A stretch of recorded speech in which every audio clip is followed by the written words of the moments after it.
Écoutez, il est triste de dire que, entre guillemets, grâce à l'incarcération abusive et le kidnapping de M. Boualem Sansal, un écrivain de renom âgé, malade, par un régime abject,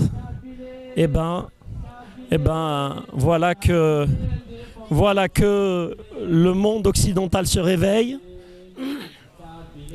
et écoute enfin ce qu'on n'arrêtait pas de dire depuis 2021 avec la classification d'un mouvement pacifiste en tant qu'organisation terroriste. Aujourd'hui, les gens commencent à se réveiller, les journalistes occidentaux, la classe politique. Mais moi, j'aimerais dénoncer quand même une partie de la classe politique ici en France qui n'arrête pas de nous abreuver de bonnes paroles, de soutien aux peuples opprimés. Mais apparemment, c'est un soutien à géométrie variable. Pourquoi? Parce que ces gens-là n'hésitent pas à soutenir la loi 87 bis. Vous savez que la loi 87 bis, ce que c'est? C'est une loi qui définit ce que veut dire un opposant politique. Il n'y a pas de notion d'opposant politique en Algérie.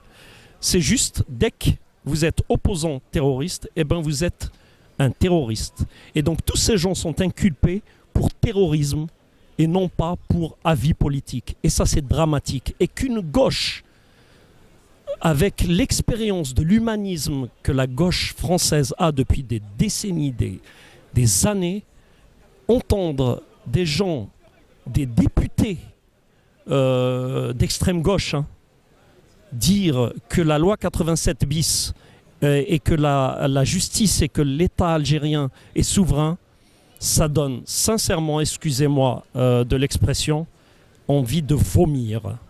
C'est une honte. Donc moi, aujourd'hui, avec la Ligue Kabyle des droits de l'homme, nous sommes fiers de ce que nous accomplissons. Personne ne pourra nous faire taire. Que ceux qui veulent nous faire peur arrêtent de perdre leur énergie parce que ça ne sert à rien. Personne ne nous fera reculer.